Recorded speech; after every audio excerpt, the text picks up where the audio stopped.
Good morning, good afternoon, depending on which side of the country you're joining us on. I'm Charlie McQueen, President of McQueen Financial Advisors. I'm joined with Craig Cecilia, Managing Director and Chief Investment Officer. Craig, thank you for joining me today. Hey, you're welcome. Good afternoon, everybody. Yeah, we're excited to have everyone here. Our economic update, our mid-August economic update. I want to thank everyone for joining us today. Should be some pretty exciting stuff we go through. Again, both Craig and I here are great mug shots. We appreciate those. I've decided I'm never going to update my picture and keep it around for another probably 10 years. So I feel good about those. All right.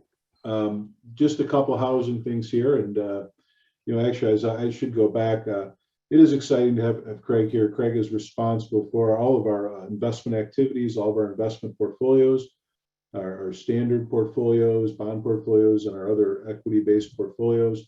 Really exciting. We're in the 15 billion range now, assets under management. So it's been an incredible job, Craig, you and your team have done. Thank you very much.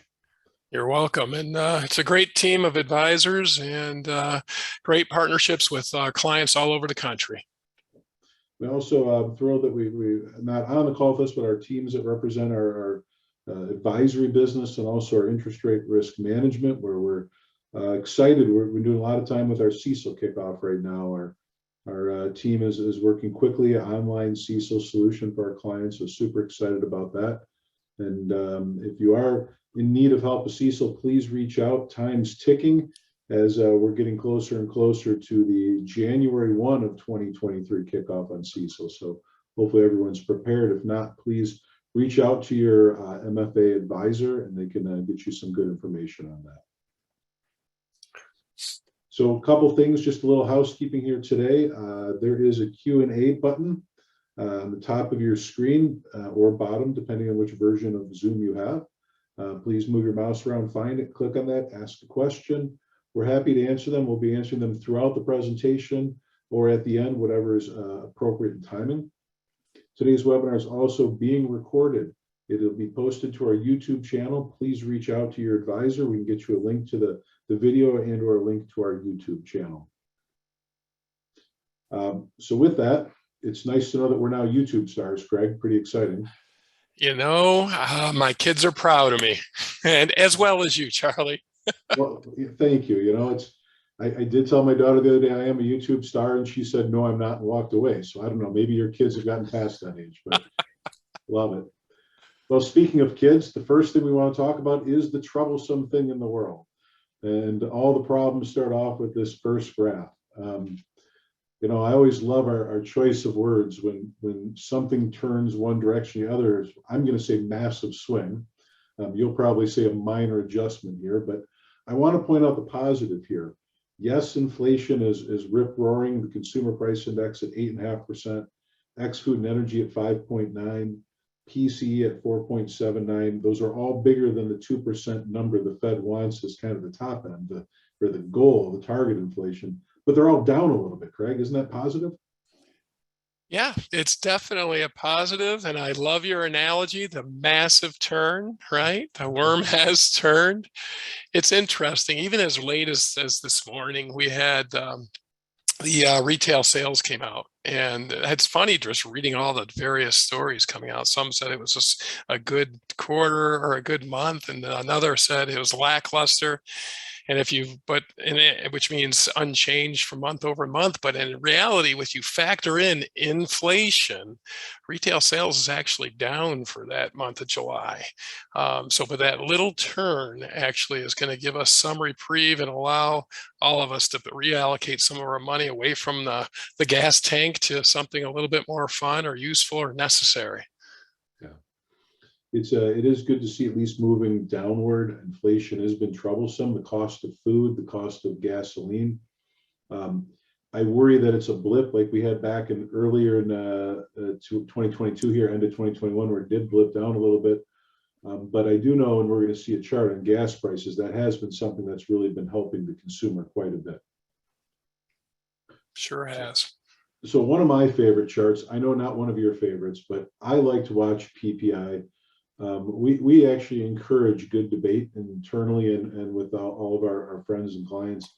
and argue about what you believe in and don't. And it doesn't have to be everyone's decision that they like, but this is one that is interesting. And this is commodity-based inflation.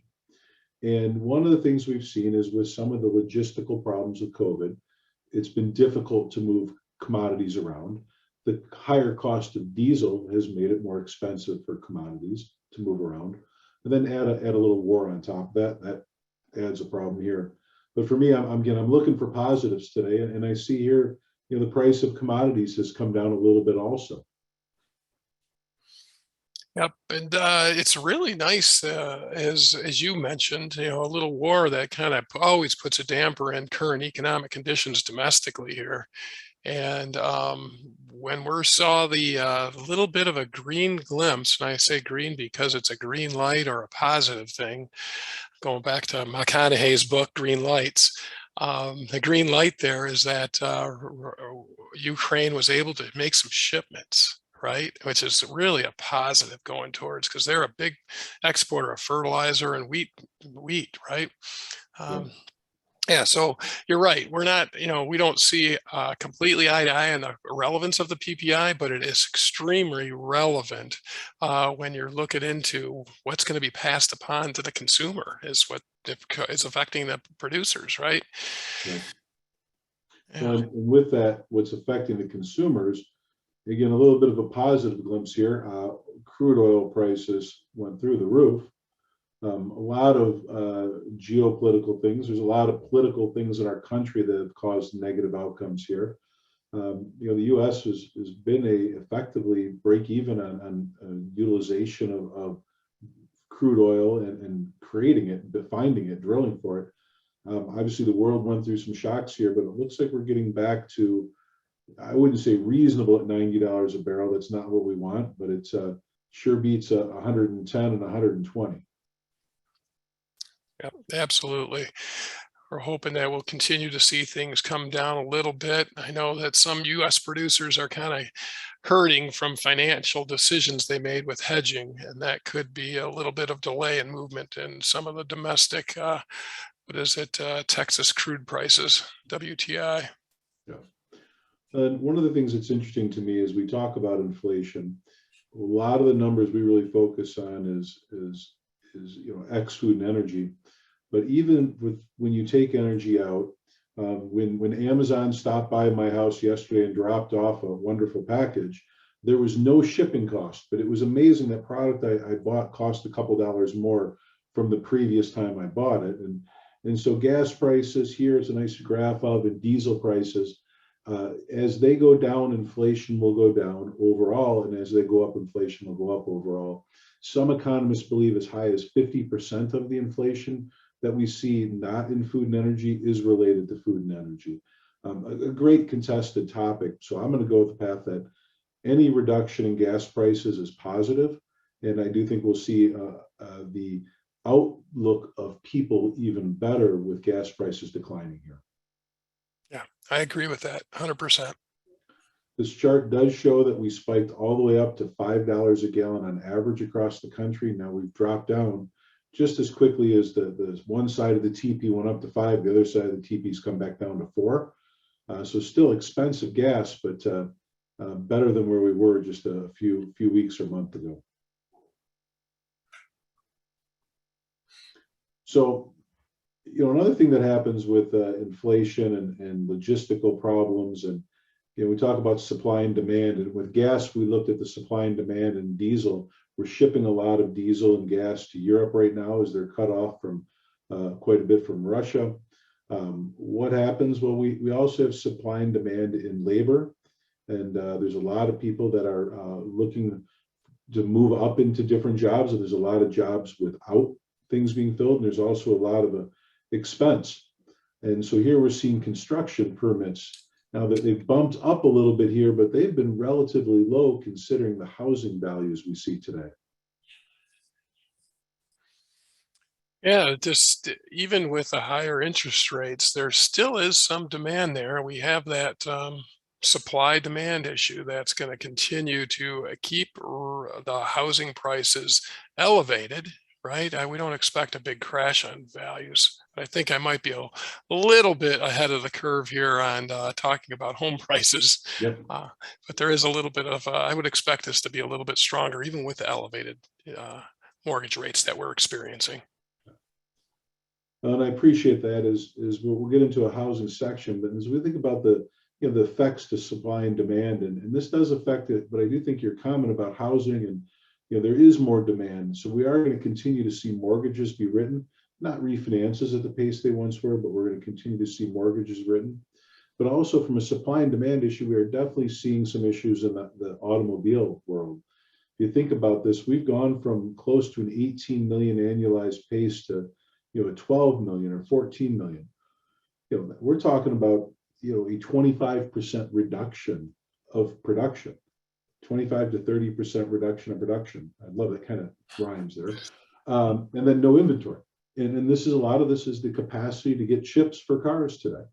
And so we're going to continue to see these supply and demand problems that are going to be there. And I think the component to really to bring home on this here is if we look at this, why do we have all these problems? Well, there's a lot of pieces here. There's COVID, there's supply chain problems, there's some bad policy on oil and drilling in our country, a war that took place. We also have some maybe overdone policy about handing out money to everyone possible. And we saw money supply just go rip-roaring up, a good 5+ years worth of money supply, which has then caused demand to grow and inflation to rise. And then we've talked about that, but there it is, Craig, on the far right-hand side of this chart, which is M2 money supply. It's doing something it doesn't do very often.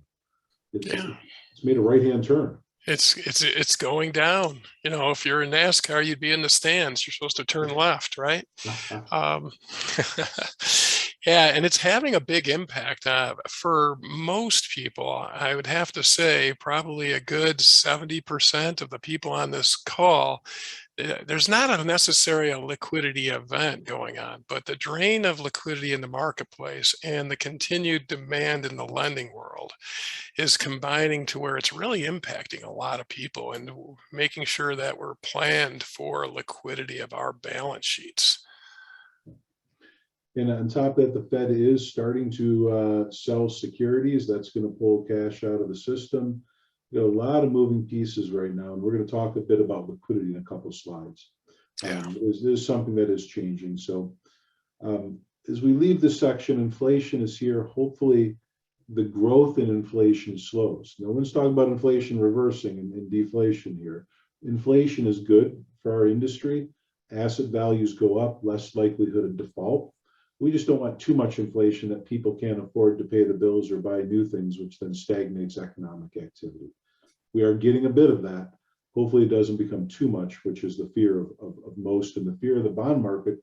To foreshadow in the rising interest rate section, we are getting into also something called an inverted yield curve. Craig, when we get an inverted yield curve like this, which is the red dotted line is the current yield curve, starting here at 1 month or 3 months, all the way out to 10 years, we have this inversion. A lot of times this is based off the fact that the Fed is raising rates, but the market is betting the Fed will quash the inflation, change the direction, we'll go back to more normal at future periods. Did I say that appropriately? I think you really did say it well. They're trying to cool down the inflation, which is correlated usually with a lot of demand for limited supply. And so this is the precursor. Now, how long does it take for that slowdown to happen? We are seeing it some economic data, but I think you said it very well to where we're expecting a continued slowdown in the economy based upon the Fed's actions that they've been taking. No. It's not the yield curve that you called beautiful, I believe was the term, the black dotted line there in December of 2012. It's a different one here. And one of the things that becomes very tough in this environment, while investing in an inverted yield curve, what that does tell us is that the likelihood that we're going to have lower rates in the future. And so when buying 4 and 5 year bonds, you might be getting a little lower yield than 2 year bonds. The right thing to do is to buy the correct duration. you'll be happier with the longer bond at the yield that it is. Just something to put in the back of your mind there.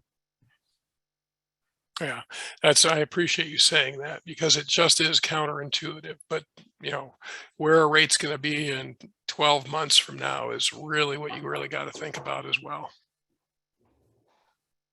Yep. And I think that as we look at here, the next slide, we're all good at predicting interest rates. And I think we all are, we being you, are good at predicting interest rates.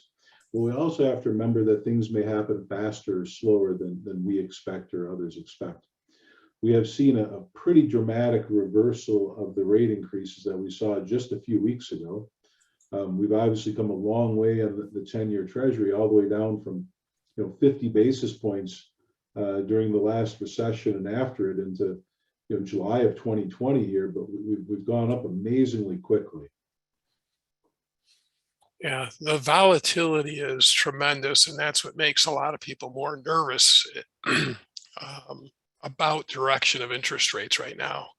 And also makes a lot of things attractive in the marketplace that traditionally we shouldn't be considering for our balance sheets when you have a lot of volatility. So we have to be really careful of that. And it's a sign with that such a decrease of the 10-year yield over a short period of time that it's inevitable that we work our way through this cycle. Yeah, it's a pretty big change. And when you look at it into context of one of my favorite graphs, which is looking at the Fed funds rate in red, the 2-year Treasury in blue, and the 10-year Treasury in black, you look at this typical environment, the cycle we go through, and back in 2003, 4, 5, rising rates, inverted yield curve as the Fed broke the economic problem. We were inverted for about a year and a half, and then we came down quickly. Back in 2016, 17, 18, the Fed was talking about raising rates to normalize rates in case we actually had to have them, if a problem came, they needed to reduce rates. We've kind of just piggybacked all the way back on that. We had this COVID fallout and back up. We're getting back to what I call as a normalized level. And hopefully here we'll see that the Fed maybe start to take things a little bit slower in this normalized pace. Yeah, I think so. And we got to think about it from a relative standpoint of how much they moved. And you can see this chart is a great example of that. Absolute move is not huge, 200 basis points, but relative to where we are, it's an enormous increase of interest rates compared to zero. Yeah, it's been a monstrous change, especially percentage terms, right? Absolutely. 0.25 to 5 or 2, 0.25 to 2.5. Wow, I got to think through that math for a second there. It's a big percentage increase. Right. The Fed's been on this path. They've been doing what we've expected here. They've been raising rates. The 75 basis points, the first one did surprise us, not the second. As we look at where we are now, we've been predicting that the Fed's going to top out somewhere around year end. The Fed funds futures are now agreeing with us for at least this week. I'm sure they'll disagree with us next week or as they change. This is the betting in the markets. These are the futures in the markets on Fed funds. So what the market is saying is that we're going to see the Fed raise rates from 250 today. It's saying 375 in December of 22. It was saying 350 a week ago, and 275 a week before that. So just there's going to be some volatility in this number, but the theory behind it that we really agree with is that the Fed's not going to have to raise rates much more to achieve their objective, and that we should see inflation slowing at that point. We should see a lot of things improving, and then slowly they'll start to lower rates as we go forward. Right. And that lowering is just us entering into another cycle. And what is going to happen when they start lowering the interest rate, overnight borrowing rate is going to be that's what we need to know. That's what our crystal ball needs to tell us next, right? Yep. Make sure you get it out and clean it up a little bit. Polish it off. Absolutely. All right. Well, going from the bond market to the stock market, the stock market does a good job of following the bond market. But we've seen quite a bit of a turnaround here. We've got a little bit of recovery in place here in the S&P 500.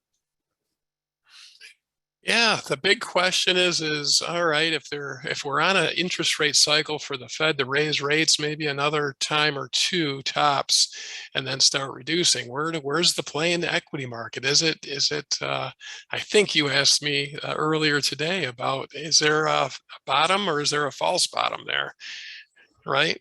Yep, And that is it. it's a great debate on which way where the market's going, but I don't think we're going to see a huge decline in the equity market as we see the turn in Fed policy.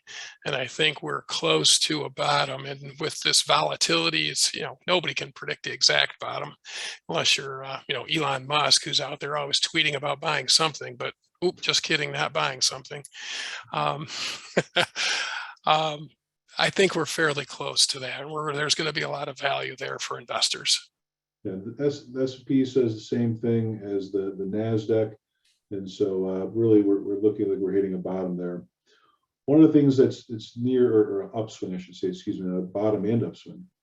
One of the things that's near and dear to our heart based off of lending activities and personally always is the housing market.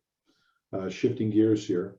The housing market is doing really well, even though a lot of people think it should go down. There's some supply and demand problems that are going to keep it going for a while. But one of the unique supply and demand problems that we've been writing quite a bit about the last several months has been the cost of rents. The cost to rent a house, the cost to rent an apartment has been skyrocketing. We had some different numbers on here last time. But everyone's somewhere around 17 to 20% rents have gone up depending on the numbers you have.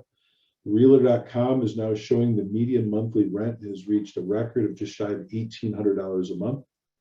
I wrote an economic update this week. New York, the median rent is over $5,000 a month now. And so it's really becoming cost prohibitive to rent in a lot of places, which actually validates higher prices of homes in a lot of ways. Go ahead. No, yep. Yeah, and that cost component is a big driver on what's happening on moderating, as much as we think it's moderating some of the demand, but the demand is still there, right? As we see a lot of millennials coming into the market and buying houses for the first time. And even though there is the capacity or lack of thereof for some in certain markets, the demand's still there, and we need to fix that at some point in time over the next 5 or so years on the supply side for housing. Yeah, and I think your comment's great. As we look at this chart, which is new and existing home sales, we have not made enough new homes in the past 10 years. I know there's been a lot written about this. But it's just a lot of people have left the home building industry. It's extremely expensive to build a home now. And so we were getting up to good numbers. We were getting up about 1 million new homes being built a year back in 2020. That number has since come down in half, basically, to 500, getting close to 500,000. And the reason being is just the cost, the inability to find labor, all those components. And so this is going to keep housing values high. For everyone calling for a housing recession, I don't believe that's going to happen. We shouldn't even think about 2005, 6, 7, 8. We should be thinking about maybe there are pockets where people are asking too much for the value to sell homes. But in the big picture, there just are not enough homes for the number of people in the country, and it's not getting better every day. So that is causing home prices to continue to go up. Maybe the hockey stick end there is starting to go up too much, and we expect we're going to see that growth moderate, because unaffordability has become a significant issue. So we do think that's going to modify a bit here, and we'll start to see some of these numbers modify, the growth at least modify. But one of the things that's really interesting to me, Craig, is the equity in the housing market. Really, and people talk, and we mentioned about CECL implementation. I don't see many losses in the housing market, and looking at this chart, I mean, I think it's just truly astounding what's happened with equity in homes in the last couple of years. Absolutely. I think, you know, how there's always data points that will support an argument, whether it depends, it doesn't matter what side of the fence you're on, you'll find a data point to support it. And the equity in homes is one of the things that I see as supporting consumer confidence. Now, we do all know that consumer confidence has been coming down over the last month, but look at the amount of equity on this chart that is on those balance sheets. And I think that is going to continue to keep us at a level that will prevent us from having a meltdown in the housing market, because people aren't going to panic. We're in a different type of economy that has caused our home appreciations than we did during that great recession that you referenced earlier. Yeah, it is interesting, Craig. I think it's a different world we're in right now, and we have to think about how we modify, how things change. And I think housing is going to be just great and lack of losses for quite a long period of time. Again, there could be some problems in some markets. We're definitely seeing people with the remote case of the world be able to move a bit more. But I don't know how permanent the remote stuff is. Apple just announced this last week that everyone is required to be in the circular world headquarters 3 days a week. And so we're beginning to see some changes there also. All right, auto sales, something that affects a lot of us, and we see a lot of this. As I mentioned earlier, we're off about 25% in new auto production. It's causing prices to remain high. We're seeing record prices on used autos. What could go wrong? More chips we need, though. So I think, you know, we need more autos. There's no two ways about it. But one of the really neat things I've heard was the taking deliveries with features that aren't necessarily activated because of lack of a few type of chips that need to be in the car. And I think there might be an unintended consequence down the road, because Charlie, when you buy that new Tesla next week, and I'm just making that up just for the audience purposes, I'm making that up. Did you tweet that? Then it's not real. We're sending Tesla stock up now, right? Yep. But without a couple of features in 18 months or 3 years from now, when the chips are available, you're probably gonna get that chip in, but you might be saying, well, I'll let the next person that I'm going to sell my car to take care of that. And it could hit on some cars' values because of lack of people that actually follow through, because they get used to what you have. But there might be some consequence there. Yeah, we're definitely seeing the average term of car loans continue to sneak out farther and farther. These are the days where I want to think carefully about, let's make sure we're working on getting some additional equity in there at some point, or at least not a negative standpoint. Car lending's done very, very well. Delinquencies are very, very low. Supply and demand issues. But I do worry that, we are seeing some really long terms on average going out there. So something to keep an eye on. If we get this world back to normal in chip production, which you think about this, the U.S. government has thrown enough money at this that the chip production should grow substantially in 4 or 5 years from now, which would then be an oversupply, which may result in price declines. So something just to think about, to be a little bit of a contrarian here. Yeah, got to be careful. Yeah. Well, speaking of being careful, the employment, the consumer, and what's happening here, this is still one of the toughest charts, and we talk about the labor force participation rate and how many people left the labor force during the pandemic and how we're growing back up. But, as we'll say, this massive trend, it's now turned back there a little bit on the far right, is our joke about small movements. Though while I was watching CNBC this morning, around 6:30 this morning, they were talking about the lack of after school care and before school care. A lot of school districts mandate this, yet they can't provide it because they can't find employees. And from my own standpoint, there's been some emails coming from my daughter's school, people looking for people to help them with before care, after care, and reaching out to the small community for help also. It's just people decided they're staying home here to take care of kids. What's going on, Craig? Why doesn't anyone want to work anymore? That's a good question. Because I love working, and I know you do as well. It's just kind of odd to me. But I think that to talk about that labor force participation rate is that massive swing coming down, that we're seeing there. We're going to see that trend back up. It's going to continue to go up. And I like to look at it, and we have some friends that own different companies, recruiting companies, and we're starting to see a lot more interest in job postings from people, and that's a leading indicator of what's happening in the job market.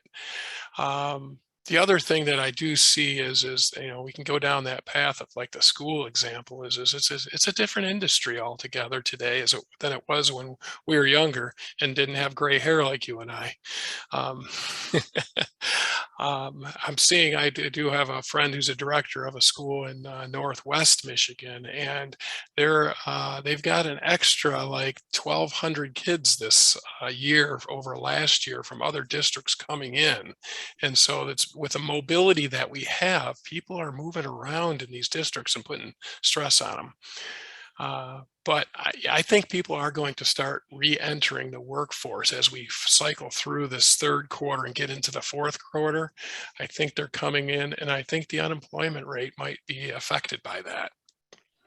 Yeah, I do think there is some big shifts. You've got some demographic movement. And one of the things when you bring that up, it reminds me, baby boomers were a big group of people. And as they retire, the next group is X, and X was nowhere near as big as the baby boomers. And historically, whenever we've had these problems with populations, we had immigration fill in those buckets along the way. And we've had some bad years, a number of years, multiple presidential decisions or probably over 15, 20 years now, of bad immigration policy. We need to get a better immigration policy and get good people in the country. And that's something that'll help. It could be partially some big demographic components here. But as you mentioned, the unemployment rate, which has been back to record low levels, we expect it to stay at record low levels for a bit here. We're also seeing the amount of time unemployed coming down here. It's still at a ridiculous 22 weeks. But these are some pretty tough numbers. I mean, if you have a job, if you want a job, you have a job, right? Yeah, absolutely. Well, the good news, the consumer, besides having a job, and when you have a job, it's hard to go delinquent on a loan, the savings rate has really done well. And we can see through the pandemic when you weren't allowed to go outside of your house and you were locked down, when our terrible governor of the state of Michigan said you can't drive to your house, all the wonderful things that happened, people didn't spend money and they saved. Then the pandemic funds all went to people and they saved money. Now we're beginning to see that savings rate get really back to kind of, sub-historical levels here a little bit, and people spending money quite a bit. Mm-hmm. Yeah, it was just a historic, I should say, not a historic, but an made record for the number of people that were saving and opening brokerage accounts. If you recall, a couple of presentations ago, we did with a number of brokerage accounts that were opened, just an incredible number. And it's kind of going away. And I think inflation's hitting that right now. And you can see it on that chart. It's impacting things. And people are starting to dip into their savings is what's happening as well for some households without the government money coming. Yeah, it's some big reductions. And again, the cost of food and the cost of gas has definitely been modifying things. But with the consumer having a great savings rate, with inflation, not deflation, we've had inflation, which is a great thing. All those things in the end has really resulted in consumers paying their bills. We are much better off than we were pre-pandemic. People are doing well. They're paying their bills. We do have a little bit of concern. GM is reporting a little bit of low credit car loan delinquency coming up. And also we're seeing some large office real estate in Chicago and other metropolitan cities starting to show some cracks there. But overall, the consumers are doing really quite well today. Yeah. One of the things that current administration, I don't think we have a slide in this, so I'll just mention it briefly here, is, with the IRA that is being signed is the Inflation Reduction Act. His goal, once again, is government spending some money, but it's tagged to her lowering some prescription costs, healthcare costs, energy costs. Now, there's some other things in there that we could debate that are not necessarily a positive thing. Where we should maybe allocate more money towards schools as opposed to an IRS agent, right? Would be nice. Yeah, where are we putting our money into our future? But that was kind of geared towards, and this isn't a advertisement for or against. It's just a comment about what some of their intent was for this to help out the consumer a little bit. Yep. No, we don't want to talk about the free lunches going away with the pandemic, and I bet the IRS agents would pay for about 25 years of free lunches, but we'll stay out of that. Right. Yeah. We don't want to mention that. Yeah, we don't want audits. No, thank you. All right. Anyhow, so moving on to gross domestic product here. This has been one of the indicators of a recession, though. And as we talk about people's buying habits, and when people buy less things, remember the consumer is a large chunk, 70+% of economic activity in our country. We've now had 2 quarters of negative GDP growth. Pretty exciting, because technically that would put us in a recession, but we wait for a bunch of economists to give us that viewpoint in hindsight. As much as we poke fun at the political conversations about that, in the end, it is a bit of a slowdown. We are seeing the numbers start to turn.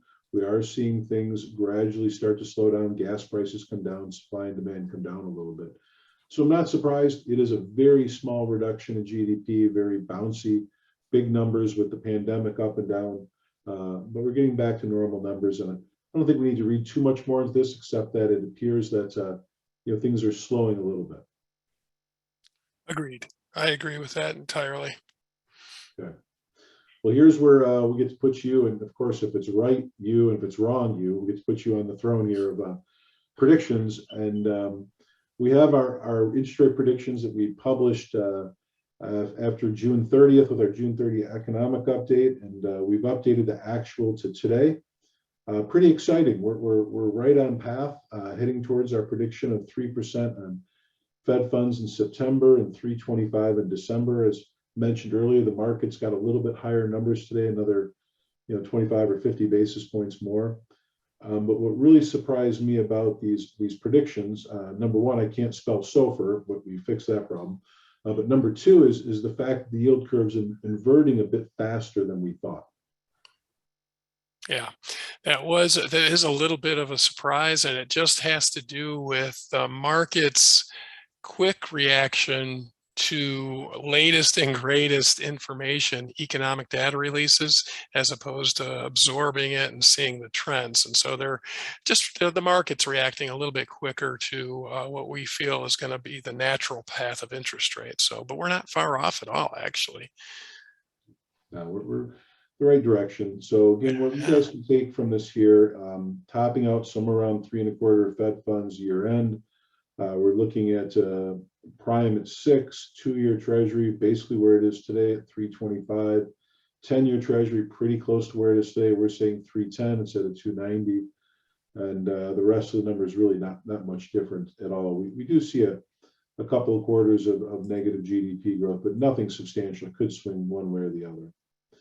So with this economic prediction and we put together, what do you do now as a financial institution? And that's what we really want to end our presentation on and talk about here. And so we do have some levers to pull. And this says rising interest rate environment. We could say in a flat to maybe inverting interest rate environment. But a couple points we really want everyone to think about how you can take this data and use it in your institution. And to kick off, the first one is to use it, to look at your balance sheet management, look at your ALM reports, and discuss the strategy that may come from this and make some good decisions. If we think about this, our margin does well in a rising interest rate environment. When rates come up, we make more money. Reinvestment yields, you're in what are you buying yield wise for investment portfolios today, Greg? Depending on the type of portfolio, anywhere from 3 to 4.5%. Yeah, up from 1%. Yeah. So massive upward swing in yields there. Loan yields, we're not getting as much of an improvement. They're going up, 100, 150, 200 basis points. So we are definitely seeing some good modification, and everyone has a different balance sheet, and we really need to make sure that we're thinking about that strategy. And so spending time in ALM is really key. I'd throw that out there as number one. Number two, lending. Craig, you guys seen a kick up in lending lately? Yeah, we still see a continued demand in the lending sector, and it's not necessarily tied to just one loan class either. A lot of increase of availability in commercial lending, primarily in those structures, 5-year and 7-year fixed with longer amortizations. Even with the a decline in auto production, as we're still seeing a lot of auto lending taking place for clients that are in that sector. Not everybody is. And in the housing market, you really did bring out one of the things earlier on one of our charts, actually, was that equity in the houses. And it's really been a great product as the home equity, second mortgages as well. We do know that the new purchase ones have slowed up a little bit, but people have that equity and they still want to continue to update and make their houses nice. It's just been a wonderful product and a lot of growth in that area. Yeah, great points there, and I think that's something to take home. There is lending, especially the home equity spot out there, and it's a good spot. And as we saw from that graph earlier, there's a lot of equity in houses today. Deposits here, lever 3, is keep your rates low as long as you can. One of the things we're going to talk about here, this next slide, is potentially a little bit of deposit runoff and how it's hard to get deposits. And a lot of times we're seeing people raise rates. There's no more deposits in the market, and people aren't moving because they're maybe concerned about what's going on in the world a little bit, and rising rates, inflation, and some job losses being posted here or there. So people are a little nervous. And so be careful about how much you change rates and expecting deposit costs. In a lot of ways, if you're working on your planning, I know it's a little early for strategic planning for next year, but not far off. I would plan on no deposit growth for the next couple of years. That's something I'm very empathetic about, that we're going to see, and I think it really goes well with this next slide, Craig, and I'd love you to add some color here. Going back to that money supply, M2, it's declining. There's less cash available, and so we are going to see deposits come down a bit.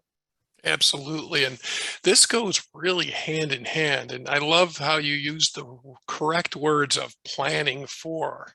And you ended that sentence with planning for no deposit growth. And I do like the idea of planning for loan growth. And it really goes down to thinking about, if liquidity is coming down a little bit in the market, how is that impacting how we're going to continue to fund our loans? And it really does take a lot of planning over the next 18 months because we're going to try to see a shift from just cash or from an investment portfolio using some alternative sources, because we don't want to shut the loan spigot off, because we want to lock in some good high earning assets while we're in this higher rate environment.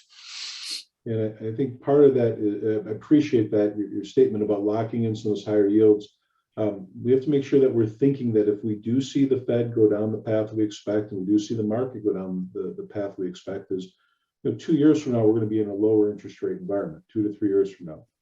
And that being the case, be careful with the term of borrowings you put on. If you're putting borrowings on, get the optionality where you have the right to pay off the advance early, not where other people have the right to make you take the advance longer, where you have the right to say, I want to pay off this advance, so you get the optionality.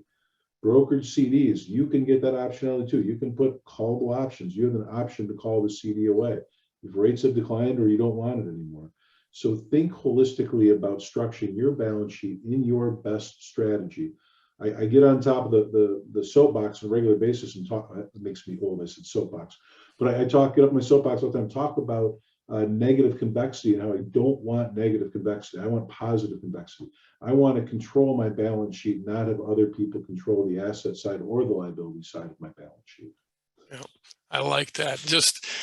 Like, I love the callable CDs on the issuance side, not on the investing side, not investing in it, but when you're issuing callable CDs, there's a premium. It's a cost today for that benefit down the road, but it's a great premium. It's not terribly expensive. It's about a 2% premium, meaning it's a 3 versus a 320. So that extra 20%, uh, 20 basis points to have that call option when you're issuing. It's just a smart way to look at that if you're going to have to use that tool. Absolutely. Absolutely. All right, next lever talk a little about is non-interest income. We've talked about this a lot lately, so I'm going to just quickly hit this and move on. But investment services, SBA lending, insurance, debit card, credit card, mortgage sales. Mortgage sales will come back. And if we do come into a tougher economic environment, SBA lending is a great way to have that risk guaranteed by the federal government. So if you're not doing SBA lending and you're in the commercial world, you probably should look into it pretty thick right now. With that, last thing here was invest correctly, Craig. And, you know, I think there's a lot of pieces. We see the picture of the yield curve here. I like your comments earlier about locking in stuff a little bit longer. What kind of direction are you giving to everyone today? It's very similar for all of our clients, regardless of their marketplace, but unique that it has to fit their balance sheet and their risk parameters, right? You mentioned, you know, what's our first guide that we look at? It's their ALM report. What's their interest rate risk position?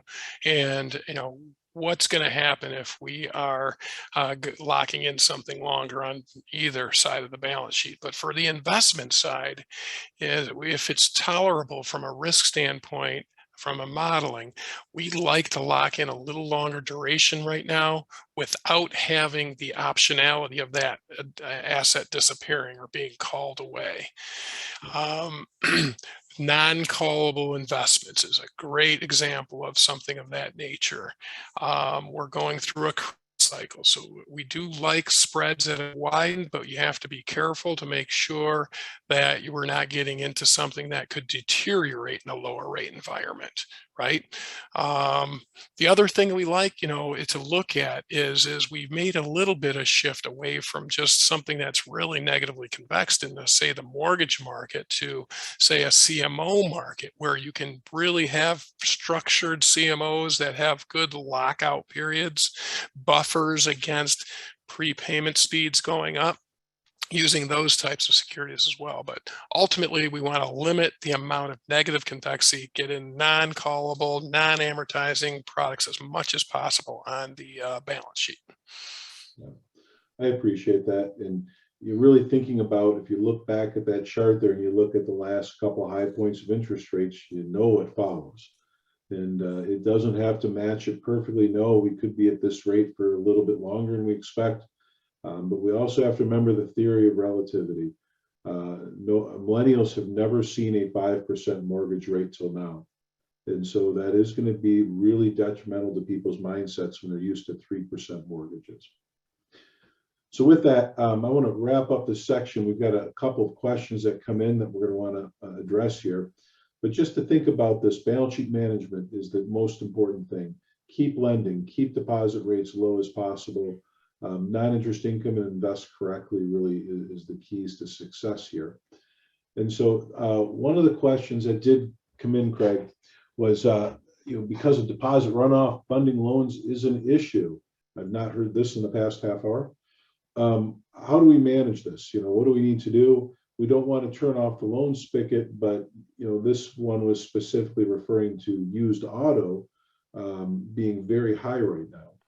And so I'll give my 2 cents and hand it to you. I do think, one, be cautious on any new lending at where asset values are today, as high asset values are, and make sure people's capacity to pay, even if inflation continues, is there. So I'd be a little tougher on new loans today than I was 6 months ago because of the cost of living today. And so that's something I'd say, yes, do the loans, but make sure you're being cautious on the credit component. Craig? Love the idea of walking down the path of credit. And the other thing I like to really talk about, and it's a proven theory over the last few quarters, is uh, raise your loan rates. It's not going to turn that spigot off. You'll still get the business if you raise your rates. And there is going to be a point of equilibrium where it will turn it off, but it's going to be a lot higher than most people think. And as we do look at loan rates in general, and of course, they're going to be tiered across different credit for credit-based lending, you can go higher and still book these loans in this environment. And their function is because we're not in Kansas anymore. We're not in the same environment of the long, low rate environment where liquidity was everywhere. Your competition's shrinking a little bit because liquidity is shrinking a little bit. If you still have that program running and you can do it, raise those loan rates. You're going to get that volume and it'll help your earnings going forward through the cycle. And I think that I was intrigued the other day talking with a friend who just bought a car and had it financed, and the rate was sub 3%. And I just questioned why. I mean, I want to help people out. It's a great thing, but I can go buy a treasury at higher than 3%. And so, especially for the duration of the 72 or 84-month car loan. So to me, it's very interesting how low, and people have not adjusted that. So we don't want to stop loan growth. Craig's point is be compensated correctly for the loans you're putting on the books, and price correctly shouldn't change your volume. So now the second kind of question and part of it here is, how do we fund this right now? And I think there's a couple options to really think through. And I know you mentioned a little bit there, Craig, but as I think through this in my head and work through the question, there's definitely maturities. Bond portfolios are good ladders. There's going to be some maturities that'll fund it. It doesn't always happen at the same speed. We might see more demand quicker than the ladder. We should look at selling. We could sell investments, especially as rates have dropped a bit here. I know we've been generating some liquidity on good days when rates have dropped. And if the yield pickup is substantial enough, a loss can be made up very quickly. The next thing is we went through the slide on borrowings. There's a lot of different ways to borrow today. Borrow from the Federal Home Loan Bank, borrow from brokered CDs, try to raise some money in your market, which I'd be cautious on the third one. And it may be a combination of borrowing money short term as securities mature over a period of time. There's a lot of different structures to do this, but you have to look at your interest rate risk position very carefully to make sure you're doing that correctly. Yeah, and I do like when you're looking at borrowing, meaning using wholesale funding, is you don't want to really bet on interest rates, right? The worst thing we can ever do is bet on interest rates. And so if you're using that as a tool, make sure it's a good deliberate strategy of the borrowing structure. And I really do like the idea of laddering out some wholesale funds, maybe spacing it from a 6-month and then incrementally over 6 months, and you'll be able to roll down the curve, pay off your expensive borrowings, because it is expensive right now, with liquidity that gets generated either from a stabilized market, or as interest rates fall again, liquidity should reappear, or some flow of funds from your investment portfolio to pay off those borrowings at each incremental 6-month borrowing. So 6-month, 12-month, 18-month, 24-month. But a really good solid strategy of that, along with, like you just mentioned, Charlie, is look at the sale on portfolio holdings, the loss versus interest expense to actually run specials. And you'd be surprised on the how much you can understand that borrowing might make a little bit more sense than the selling side. Yeah, and what I appreciate your comment on that, which really, in talking about the different time frames, really exciting to see that if you needed to borrow $10 million, there's no cost difference of doing 10 $1 million borrowings than borrowing $1 million maturing each quarter for the next 10 quarters, or just borrowing $10 million for a total of 10 quarters. You can borrow little bits and pieces, and that's where I think you're able to drive your average cost of borrowing down because you have a shorter time frame. There's a lot of things you can do and create a better liquidity structure that you can then utilize investment portfolio maturities to fund those borrowing payoffs. So I think there's a lot of great strategies out there. And with that, we've now reached our time limit. I really want to thank everyone today for their comments and questions throughout the presentation. We've answered pretty much all of them as they came in. Coming up soon is our next webinar on September 7th, 2022 from 2 to 3 p.m. We're excited about this. It's EVPA and CDA accounts. Also, something to add, keep an eye out on our website and emails from our team. We are going to be adding some CECL webinars, some CECL implementation webinars. And for all of our CECL clients out there, we're going to have CECL client webinars to go through utilization of our new tools and getting ready for Jan 1 of 2023. So thank you all. Craig, I really want to thank you for the time and your expertise. Yep, you're welcome. Thanks for having me, and thanks for all of our participants. We really do appreciate your partnership and support of McQueen Financial. Thank you, everyone. Have a wonderful rest of your day and a wonderful rest of your week. Have a great day.